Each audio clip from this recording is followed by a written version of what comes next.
भारत की पहाड़ियों के बीच बसे प्राचीन शहर राजगृह में राज्य नाम का एक जिज्ञासु और साहसी युवा लड़का रहता था। राज अपनी असीम ऊर्जा और अतृप्त जिज्ञासा के लिए पूरे शहर में जाना जाता था। वह अक्सर इसके रहस्यों का पता लगाने के लिए पास के जंगल में घूमता रहता था, जिससे उसके चिंतित माता पिता बहुत दुखी होते थे। एक धूप भरी सुबह जैसे ही राज पहले से कहीं अधिक गहराई में जंगल में गया, उसकी नजर एक शांत जगह पर पड़ी। इस समाशोधन के केंद्र में गौतम बुद्ध अपने शिष्यों से घिरे हुए बैठे थे। बुद्ध की उपस्थिति से गहन शांति और ज्ञान की आभा झलक रही थी और उनके शब्दों ने सभी का ध्यान अपनी ओर खींच लिया। राज आर्षि की शिक्षाओं से मोहित हो गया। जब बुद्ध जीवन की नश्वरता, पीड़ा की प्रकृति और आंतरिक शांति और ज्ञानोदय के मार्ग के बारे में बात कर रहे थे, तो उन्होंने ध्यान से सुना। राज को इन शिक्षाओं से गहरा जुड़ाव महसूस हुआ और उन्होंने फैसला किया कि वह गौतम बुद्ध का शिष्य बनना चाहते हैं। युवा दृढ़ संकल्प के साथ राज बुद्ध के पास गया और कहा, महान ऋषि, मैं राज हूं, एक युवा लड़का हूं जो सवालों से भरा है और ज्ञान की गहरी प्यास है। कृपया मुझे अपने शिष्य के रूप में स्वीकार करें और आत्मज्ञान के मार्ग पर मेरा मार्गदर्शन करें। बुद्ध ने अपनी सौम्य मुस्कान के साथ राज की उत्सुक आंखों में देखा और कहा, आपका स्वागत है राज, आप हमारे साथ शामिल हो सकते हैं, लेकिन याद रखें कि आत्मज्ञान का मार्ग आसान नहीं है। इसके लिए धैर्य, समर्पण और आत्म अनुशासन की आवश्यकता है। राज ने उत्सुकता से सिर हिलाया। वह आगे आने वाली चुनौतियों का सामना करने के लिए तैयार था। वह बौद्ध धर्म की शिक्षाओं और प्रथाओं में डूबकर बुद्ध और उनके शिष्यों के साथ मठ में रहने लगे। जैसे जैसे साल बीतते गए, राज एक मेहनती और समर्पित शिष्य बन गया। उन्होंने बुद्ध के मार्गदर्शन में ध्यान और सचेतनता की कला सीखी।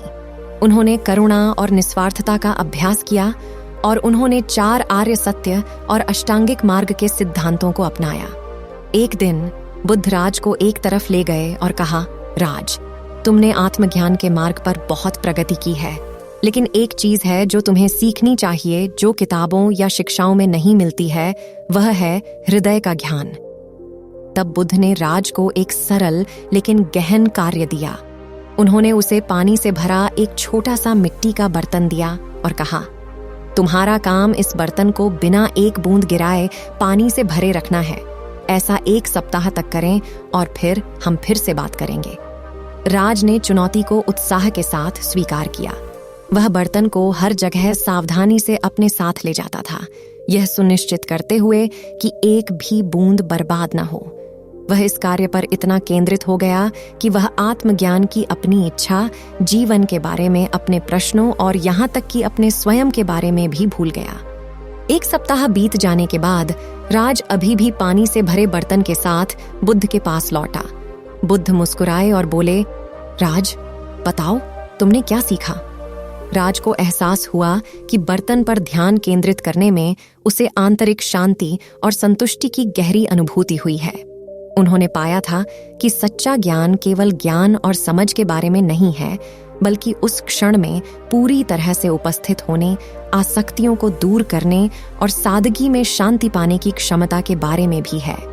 अपनी आंखों में कृतज्ञता के आंसू के साथ राज ने बुद्ध को प्रणाम किया और कहा, हे बुद्ध, मैंने सीखा है कि आत्मज्ञान केवल उत्तर खोजने के बारे में नहीं है, बल्कि हर पल सचेतनता और करुणा के साथ जीने के बारे में भी है। बुद्ध की मुस्कान गहरी हो गई और उन्होंने राज के कंधे पर हाथ रख दिया। सही कहा राज, आपने वास्तव में मेरी शिक्षाओं का सार समझ लिया है। आप ज्ञान और दयालु हृदय के साथ आत्मज्ञान के मार्ग पर चलते रहें। उस दिन से राज ने गौतम बुद्ध के एक समर्पित शिष्य के रूप में अपनी यात्रा जारी रखी, लेकिन अब हृदय के ज्ञान की गहरी समझ के साथ।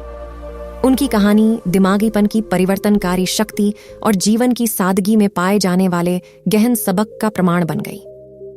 जंगल की साफ सफाई में जहां उनकी पहली बार बुद्ध से मुलाकात हुई थी, राज की आत्मज्ञान की ओर यात्रा जारी रही, जिससे दूसरों को न केवल ज्ञान प्राप्त करने की प्रेरणा मिली, बल्कि ज्ञान भी प्राप्त हुआ जो उपस्थिति और करुणा के साथ जीने से मिलता है।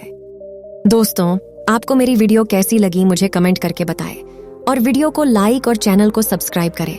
Thanks for watching.